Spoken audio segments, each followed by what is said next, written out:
دوستو یاد رکھنا، تگڑا اور مضبوط جوان پتہ کون ہوتا ہے؟ جس کی نظریں پوری طرح اس کے کنٹرول میں ہوں. یہ علامت جوانی ہے. جس آدمی کا پوری طرح، دو لوگ دنیا میں کبھی کوئی کارنامہ سر انجام نہیں دے سکتے، ایک جو حرام کھاتا ہو، ایک جس کی نظر ناپاک ہو. محمد بن قاسم جب یہاں آئے تھے نا تو ایک دن بڑے پریشان تھے، تو ایک بزرگ کہنے لگے آپ کیوں پریشان ہیں؟ کہنے لگے راجہ دہر سے مقابلہ ہے اور ہماری فوج تو سندھ کے رستے بھی نہیں جانتی، زبان بھی نہیں جانتی، لڑیں گے کیسے؟ 2-4 دن کے بعد ان بزرگوں کی دوبارہ محمد بن قاسم سے ملاقات ہوئی تو بڑے خوش تھے. کہا اب آپ کیوں خوش ہیں؟ کہنے لگے وہ میرا مقابلہ نہیں کر سکتا، میں نے تحقیق کر لی ہے. کہا کیوں؟ کہنے لگے نظر کا گندہ ہے، اور جو نظر کے گندے ہوتے ہیں وہ میدانوں میں ٹھہرا نہیں کرتے. میدان کے لیے نکلنے کے لیے پاک جوانی کی ضرورت ہوتی، تطہیر مزاج ہونا ضروری ہوتا ہے، پاکیزہ افکار اور سچی اور سچی ستھری سوچوں کا ہونا ضروری ہوتا ہے. اس لیے فرمایا کہ میرا مقابلہ نہیں کر سکتا. حضرت عبداللہ بن حذافہ کمرے میں تھے تو وزیر کی بیٹی اندر سجی سنوری پہنچ گئی. جیسے ہی آپ نے اس کفر کی چال کو دیکھا تو تیمم کر کے نفل شروع کیے. وہ ساری رات بیٹھی رہی، رب کا بندہ ساری رات عبادت کرتا رہا. عبادت بڑا سہارا ہے، مصلی بڑا سہارا ہے اللہ کے بندوں.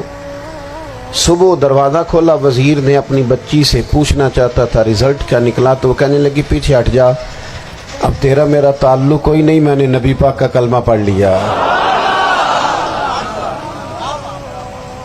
اس نے کہا میں نے بھی زمانہ دیکھا ہے، پر یہ کیا لوگ ہیں، کستوری کے بنے ہوئے، سندل سے دھلے ہوئے، کہ میں ساری رات کمرے میں رہی اور 100 اور 1000 آدمی جس جوان کا مقابلہ نہ کر سکے، اتنا طاقتور جوان کمرے میں رہا اور اسے نظر اٹھا کے نہ دیکھا. او کچا رنگ للاری والا جڑا چڑھدا تے لیندا رہندا ہے، اے عشق تیرے دا رنگ محمد چڑھیا پھر نہیں لیندا. میں کہا ایک دفعہ نظر اٹھا کے نہیں دیکھا، کمال ہو گئی. اتنے بڑے لوگ، اتنی بڑی سعادت مندی، فیروز بختی، معاملہ فہمی حد ہو گئی. اللہ اکبر.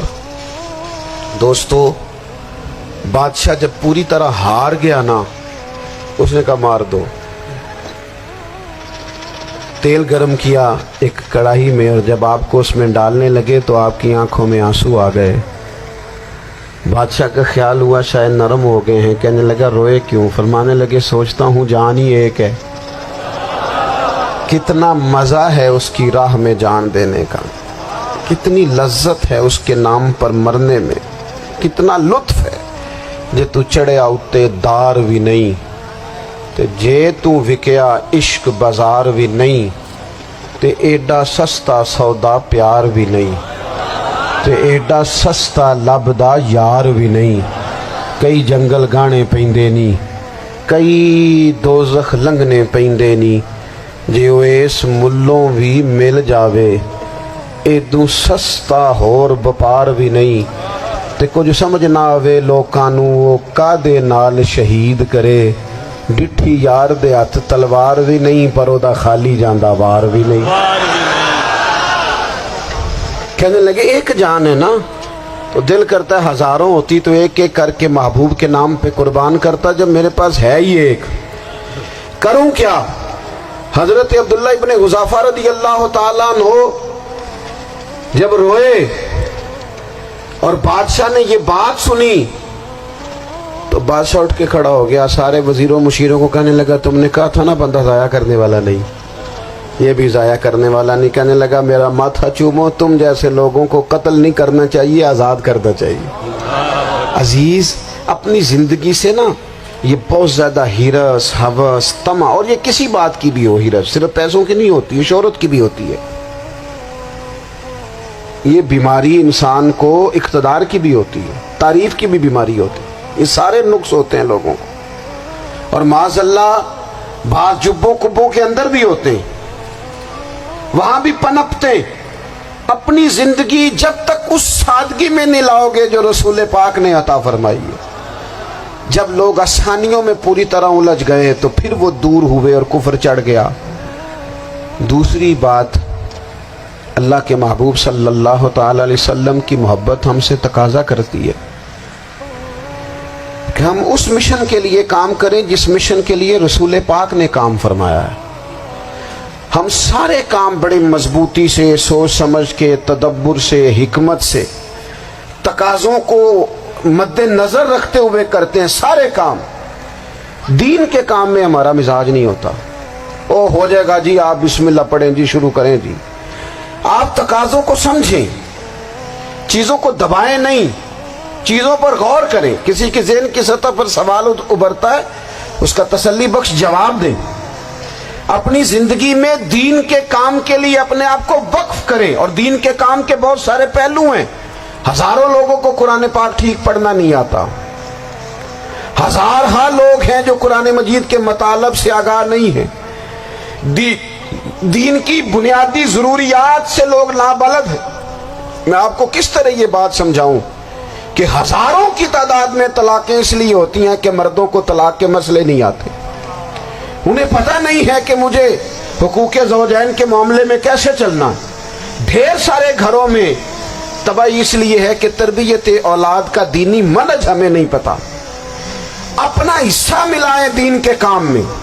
ایک آدمی کو اگر تو نمازی کرنے میں کامیاب ہو گیا، تیری زندگی بدل گئی۔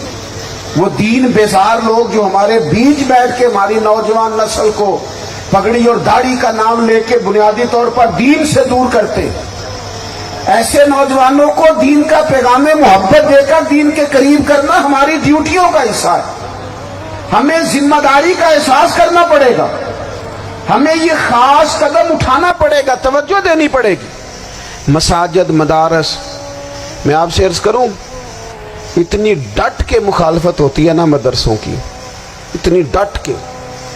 میں ادارہ چلاتا ہوں، اس کے چلانے میں جو مشکلات ہیں وہ تو ہم بتا نہیں سکتے آپ کو، اس لیے کہ میری قوم، میرا اس قوم سے تعلق ہے جو نعت خواں امیر کرنا چاہتی ہے، مدرسے نہیں۔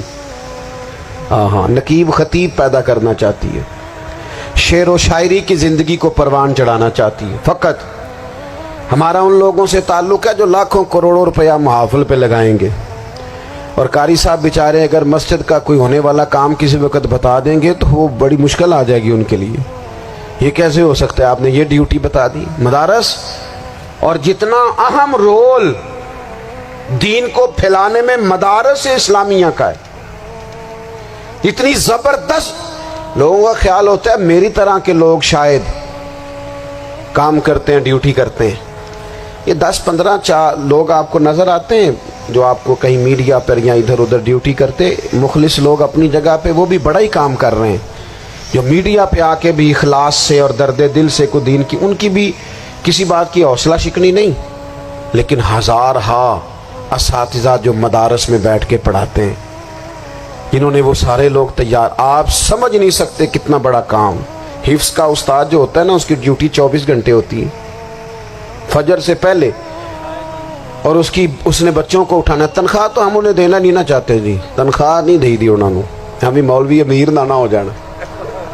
مولوی نو تے سوٹ بھی 27ویں والی رات دے ہے تاکہ کدھر سوان کے عید والے دن پا نہ لوے، چونکہ 27ویں تو بات تے درزی پھڑتا ہی کوئی نہیں، کیوں حضرت؟ ایسے ہی ہے نا، اس وقت تو نہیں نہ لیتا۔ تو ہم چاہتے ہیں مولوی ہماری مرضی کے ہماری طرح کا سوٹ نہ پہن لے۔